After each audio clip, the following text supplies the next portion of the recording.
오늘 우리에게 주시는 말씀 누가복음 9장 51절로부터 56절의 말씀입니다. 우리 한 절씩 교독하십니다. 제가 먼저 봉독합니다. 예수께서 승천하실 기약이 차감해 예루살렘을 향하여 올라가기로 굳게 결심하시고 사자들을 앞서 보내심에 그들이 가서 예수를 위하여 준비하려고 사마리아인의 한 마을에 들어갔더니 예수께서 예루살렘을 향하여 가시기 때문에 그들이 받아들이지 아니하는지라.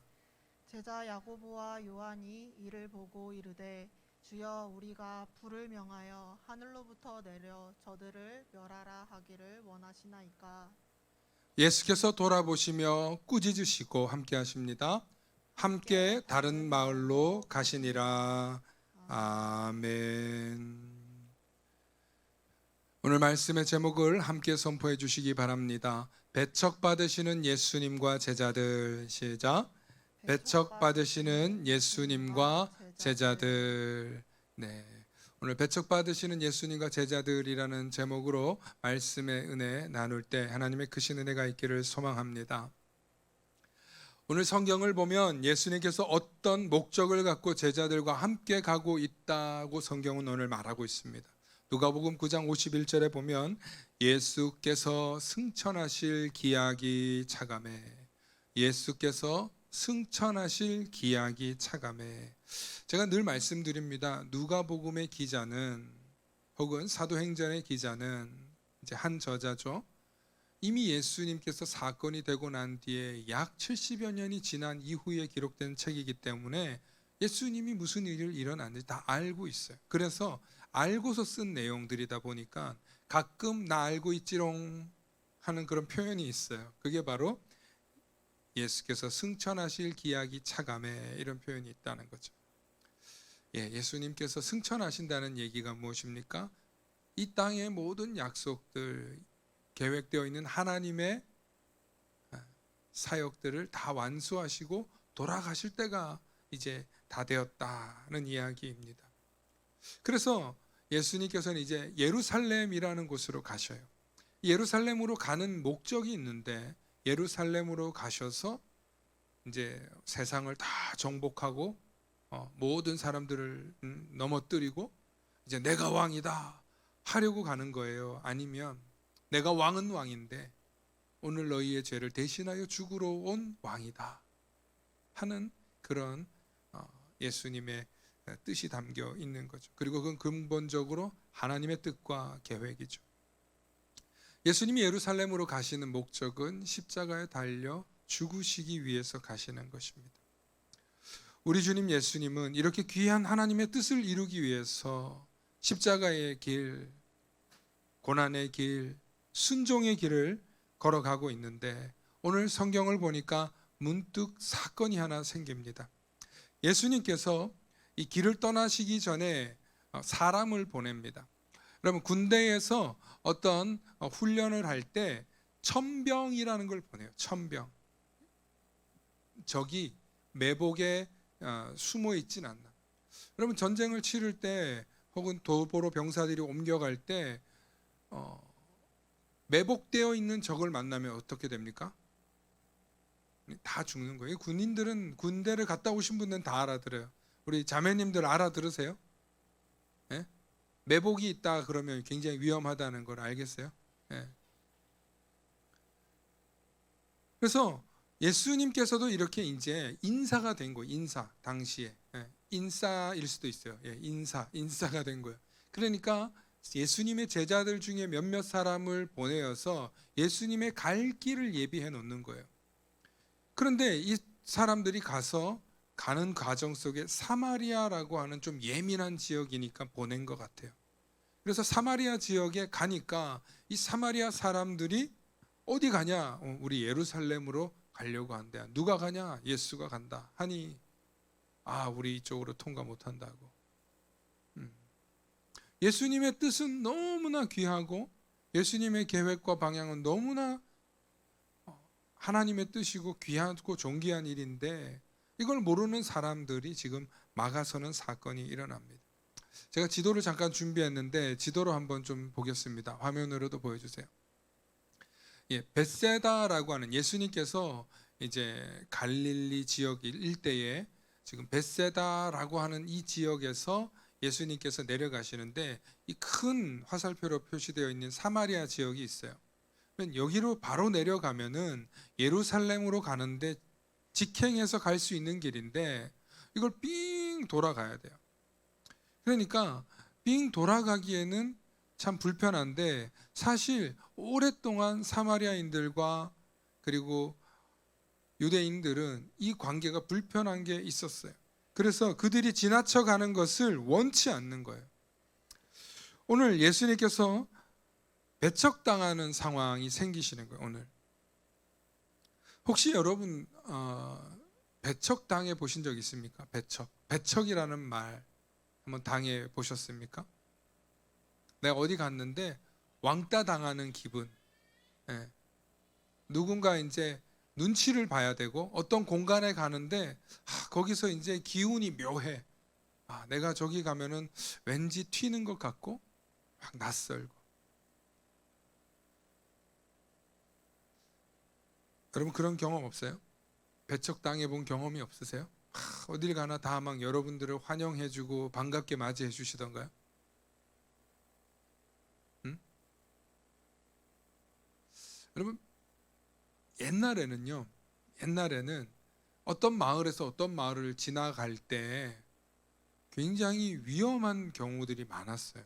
옛날에는 지금처럼 교통편이 이렇게 좋은 세상도 아니었고 뭐 가마 타고 다니는 시절 거기까지 갈 필요도 없어요. 지금은 우리가 세계 여행도 정말 즐겁고 재미나게 하지 않습니까? 그런데 여러분 여행을 하다가 혹은 전쟁이 나거나 혹은 지진이 나거나 무슨 큰 일이 소요 사태가 일어나잖아요. 그러면 이방인들은 굉장히 위험에 처합니다. 예. 왜? 자기들끼리 언어가 통하는 사람들끼리 똘똘 뭉쳐서 일단 정보를 교환하고 먹을 거 하나도 입을 거 하나도 이동할 차량 하나도 함부로 내어주지 않아요. 왜냐하면 우리 사람들이 우선이라는 생각을 하게 되어 있기 때문에 그렇죠. 그런데 이 일에는요, 이 배척하는 거에는 사실 오래전부터 인간이 살아오는데 필요한 거였어요. 이게 무슨 얘기냐면 배척에는 두 가지 기능이 있는데 하나는 공포예요. 공포. 한 마을에 무리에 들어와 있는데 여러분 룰을 지키면 그 사람은 사는데 룰을 지키지 않으면 그 마을에서 어떻게 돼요? 쫓겨나야 돼요. 야, 우리 마을에서는 이건 도저히 용납이 안 돼. 뭐 예를 들자면 부자와 가난한 사람 혹은 양반과 상놈이 있다고 칩시다. 과거에. 여러분 이게 이 사람들이 서로 사랑해서 결혼할 수 있는 게 과거에 가능했습니까? 불가능했어요. 마을에 뭘 흐린다고? 마을에 규율을 흐린다고. 이 고얀 놈들이라면서 뭐 이렇게 떠나는 거죠. 그러니까 마을에 나름의 룰이 있어요. 그런데 이 룰이 있기 때문에 그 마을에 속해 있는 사람들이 안전하다. 우리가 이 룰만 지키고 살면 우리는 보호받고 살 수 있다. 즉 생존과 관련되어 있기 때문에 배척은요, 공포와 약속이라는 이 기능을 가지고 살아야 되는 거예요. 살아야 되는 거예요. 그리고 다른 사람을 배척함으로 인해서 우리 편이 서로 더 어떻게 돼요? 단단해지고 결속력이 생기고 야 우리가 남이가 이러면서 서로 막 하나로 뭉치게 되죠. 그러나 그 배척의 기능 속에서 사람들은 어떤 걸 겪어요? 처음 오는 사람, 낯선 사람, 어린 사람, 힘없는 사람은 그 공간에 가서 뭘 느껴요? 위축되는, 심지어는 생명의 위협도 느껴요. 그래서 과거나 지금이나 인간은 이 배척의 기능을 사용하고 있습니다. 교회 안에서도 마찬가지예요. 교회 안에서도 교회는 늘 환영해주고 환대해줄 것 같죠. 처음에는 환영해주고 환대해줘요. 그런데 교회 안에 어느 정도의 룰 안으로 들어오면 교회 안에서 우리는 이런 룰을 지켜야 돼. 우리 장로교는 말이야, 우리 침례교는 말이야, 우리 성결교는 말이야, 우리 감리교는 말이야 하고 그 각 교단 교파마다 자기들만의 룰이 있어요. 그걸 지켜야 돼요.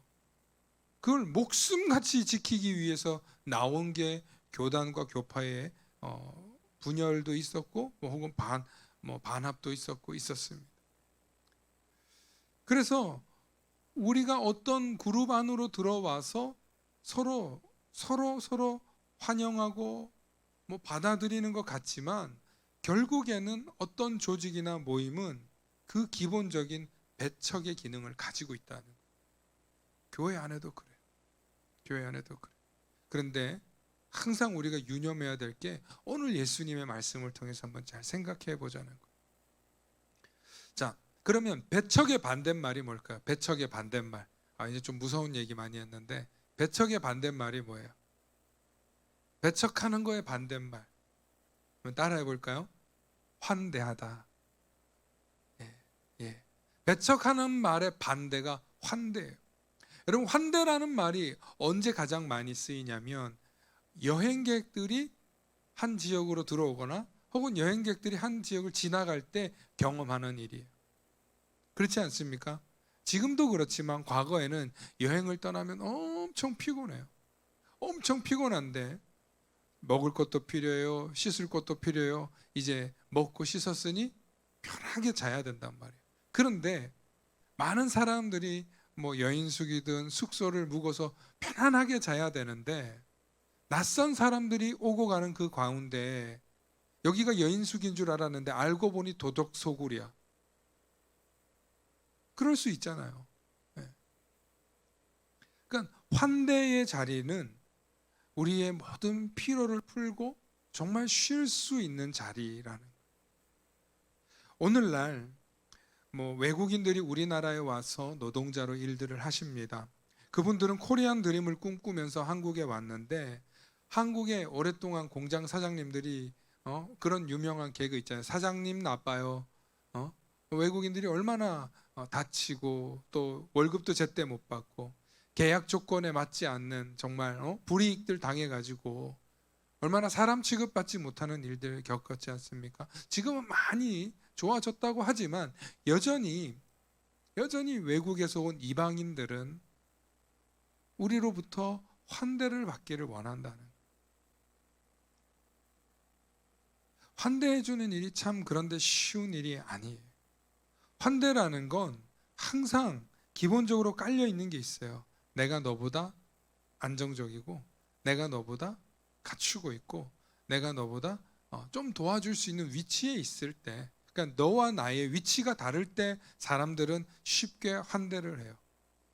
그러나 상대방이 나와 동등한 위치에 올라오기를 바라는 환대는 여러분 쉽지 않습니다. 가족 간에도 그렇고요.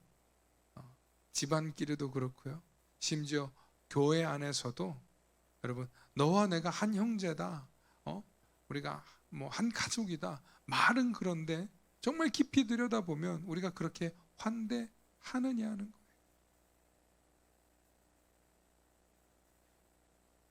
사랑하는 성도 여러분, 오늘 예루살렘을 바라보는 사마리아인들의 시선을 한번 보기 원합니다. 여러분, 그들은 그냥 지나만 가면 되는 길이었어요. 지나면 가면 되는 일인데 오랫동안 유대인들로부터 멸시를 당하고 무시당하고 사람 취급받지 못했던 그 사마리아인들이 우리 땅 지나갈 수 없어 라고 예루살렘으로 지나가는 사마리아인들의 시선을 볼 수가 있어요. 환대하지 않죠. 예수님 지나가시는 그 자리에 환대하지 않습니다. 그런데 예수님께서는 사마리아 여인을, 여러분 알잖아요. 우물가의 여인인 사마리아 여인을 만난 적도 있어요. 그곳에서 예수님이 보낸 적이 있어요. 그러니까 어떤 한 마을이에요. 사마리아의 모든 마을이 다 그런 게 아니라 어느 한 마을을 지나가는데 이 마을은 예수님을 환대하지 않았다는 거예요. 그러나 사마리아인들이 살고 있는 모든 마을이 예수님을 거부했다는 것 또한 아니라는 사실을 기억할 수 있기를 바랍니다. 사랑하는 성도 여러분, 유대인과 사마리아인들은 오랜 갈등이 있었어요. 그 갈등 속에는 피비린내 나는 역사가 숨겨져 있어요. 그리고 오랫동안 그들은 반목했고 그리고 서로가 서로를 미워했습니다. 이 일로 인해서 오늘 예수님의 제자 가운데 화가 난 사람들이 있어요. 유대인 입장이고 그리고 그들은 유대인입니다. 오늘 성경 말씀 한번 볼까요? 54절부터 54절의 말씀 함께 보겠습니다. 우리 화면으로도 보여주시기 바랍니다. 네, 함께 읽겠습니다. 시작. 제자 야고보와 요한이 이를 보고 이르되 주여 우리가 불을 명하여 하늘로부터 내려 저들을 멸하라 하기를 원하시나이까. 아멘. 예수님 화나시죠? 저것들이 지금 우리 갈 길을 방해하고 있네요. 말씀만 하십시오. 하늘의 불을 떨어뜨려서 오늘 저들을 심판하겠습니다. 야고보와 요한이 예수님의 정말 가까운 사람들이고 예수님의 지인들인 사람들이 예수님의 제자이면서도 가장 측근인 사람들이 지금 화가 난 것 같아요. 감히 우리 예수님을. 여러분 이 제자들의 마음을 한번 좀 생각해 보시기 바랍니다. 감히 우리 예수님을. 제자들의 마음, 제자들의 의협심, 제자들의 충성심 어떻습니까? 예수님을 향해서 충성된 거잖아요, 그렇죠? 그리고 사실 얼마 전에 이들의 어머니가 두 사람은 하나는 우편에 하나는 좌편에 예수님한테 뭔가 충성된 걸 보여야 되는 거예요. 그런 마음에 있는 이 야고보와 요한이 뭐라고 합니까? 불을 내려서 아주 저 마을을 쑥대밭을 만들어 버렸으면 좋겠다. 사실 야고보와 요한의 모습이 우리의 모습 아닙니까? 화가 나면 화가 나는 대로, 분하면 분한 대로, 승질나면 승질나는 대로, 눈에는 눈, 이에는 이 갚고 싶은 게 우리의 마음이지 않습니까? 아니 우리는 저들을 위해서 저렇게 환대하고 우리는 저렇게 축복해주고 좋은 일을 하고 있는데 저들은 우리를 막아섰다고? 특히 우리가 선을 행하고 있을 때 악한 일을 당할 때 더 기분 나빠요. 좋은 마음으로 가는데 우리가 그렇게 대적당할 때, 배척당할 때 여러분 기분이 몇 배 나빠요? 2배 나쁩니다. 좋은 마음으로 한 건데 왜 내 의도를 몰라줘? 왜 우리의 이 선한 뜻을 몰라줘? 분명히 말했잖아. 인간관계에서 살다 보면 정말 별일 아닌데 좋은 의도로 뭔가를 하려고 했다가 안 될 때 사람의 기분이 확 꼬여버려요. 모든 일들도 마찬가지예요. 뭔가 정말 좋은 마음으로 하려고 할 때 거기에 뭐가 껴요? 마가 껴요. 그래서 우리 옛말에 호사다마라는 말이 있잖아요. 그런데 예수님이 이럴 때 참 우리에게 좋은 걸 보여주세요. 제자들을 어떻게 하십니까? 55절에 예수께서 돌아보시며 꾸짖으시고 함께 다른 마을로 가시니라. 아멘. 여러분 사마리아의 다른 마을로 가신 거예요. 유대의 다른 마을이 아니고 사마리아의 다른 마을로 가신 거. 아마 이게 요한복음 4장에 나오는 그 사마리아 여인의 마을을 만나게 된 게 아닐까, 그 과정 속에 있지 않을까라는 생각을 해보는데 이것을 서로 맞출 수는 없어요. 사실은 역사적으로는 중요한 건 예수님이 제자들을 꾸짖으셨다는 거예요. 너희에게 환대 안 한다고? 너희의 선한 뜻을 몰라준다고? 너희가 지금 예의를 갖췄다고 하는 그것에 대해서 저들이 배척하는 것에 대해 너희들이 불을 내리겠다고? 아직도 멀었네. 아직도 멀었어. 오늘 예수님이 뒤에 부연 설명 TMI는 우리가 생략하고 예수님은 돌아서신다. 그냥 돌아서시는.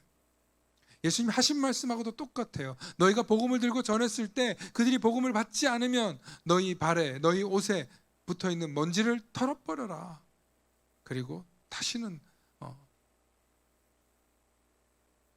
상종하지 마라. 돌아서시는 거예요.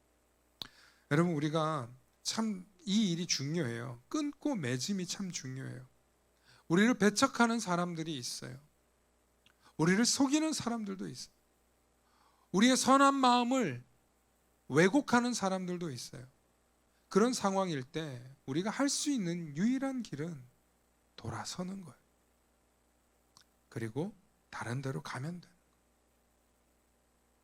나를 환대해 주지 않았다고, 나를 포용해 주지 않았다고, 나를 품어주지 않았다고 함께 싸워봤자 무슨 일만 더 일어나요? 나만 똑같은 사람 되는 거예요.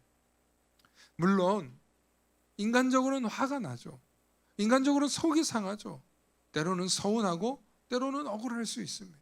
그러나 우리 그리스도인들이 이 세상을 살아가면서 우리를 배척하는 사람들이 있을 때, 우리를 핍박하는 사람이 있을 때, 우리를 고난 속으로 떨어뜨리는 사람들이 있을 때 우리가 할 수 있는 유일한 길은 우리가 원수 갚는 게 아니라 그 사람에게서, 그 길에서부터 돌아서야 한다는 거예요.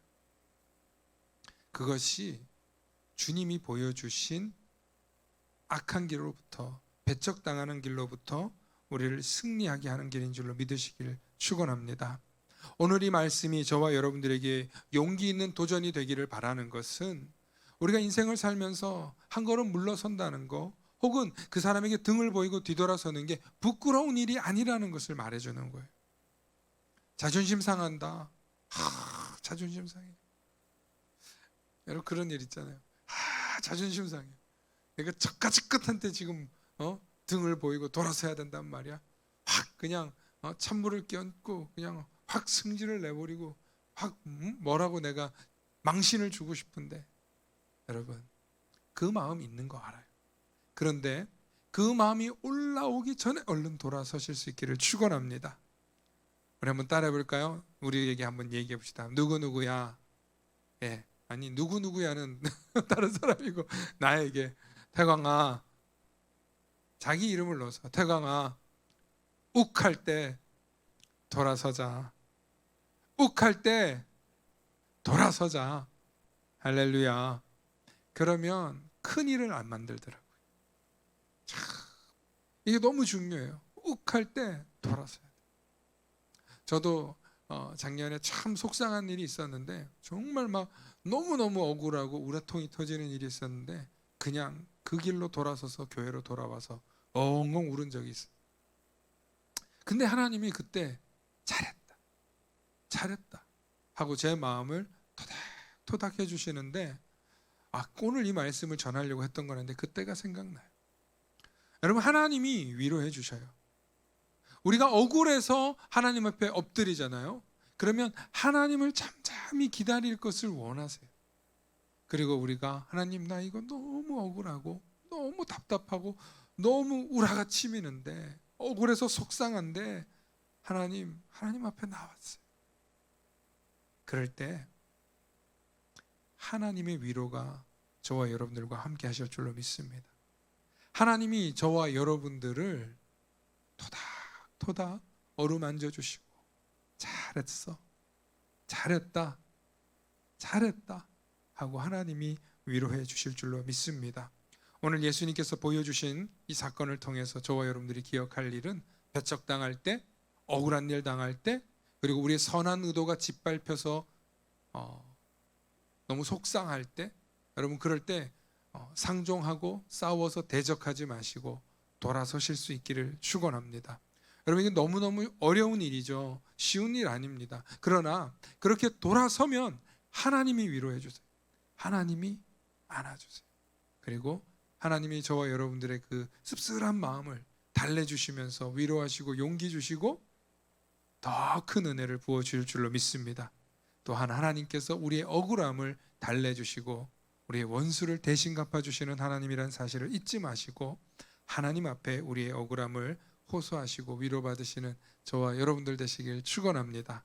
오늘 예수님 보이신 이 모습 잊지 마시고, 여러분들의 삶 가운데 승리의 귀한 지혜가 여러분들 속에 새겨질 수 있기를 축원합니다. 기도하겠습니다. 사랑과 은혜가 충만하신 아버지 하나님, 참으로 감사합니다. 하나님, 우리는 혈과 육을 갖고 있고 연약하여서 창피당하고 속상하고 억울하면 얼굴에 다 티가 나고, 때로는 눈물도 나고, 때로는 속도 상해서 잠도 오지 않을 때가 있습니다. 하나님, 그런 순간이 있을 때마다 우리 주님도 배척당하셨고 우리 주님도 십자가 지셨고 우리 주님도 우리의 죄를 대신하기 위해서 고난당하셨고, 그러나 고난당하신 것으로 끝나는 것이 아니라 결국엔 하나님의 뜻과 의를 이루시고 우리의 모든 죄를 사하시며 우리를 구원의 길로 초대하셨음을 믿으며 나도 주님의 사랑을 따라서, 나도 주님의 그 걸음을 따라서 닮아가기로 다짐하고 결단하는 우리들이 될 수 있도록, 진정으로 믿음 있는 그리스도인, 참된 주님의 제자가 될 수 있도록, 주님께 꾸지람 듣지 않는 제자들이 될 수 있도록 칭찬하시고 축복하여 주시옵소서. 그 길 걸어갈 수 있는 힘 주실 줄 믿사오며 우리 주 예수님 이름 받들어 간절히 기도하옵나이다. 아멘.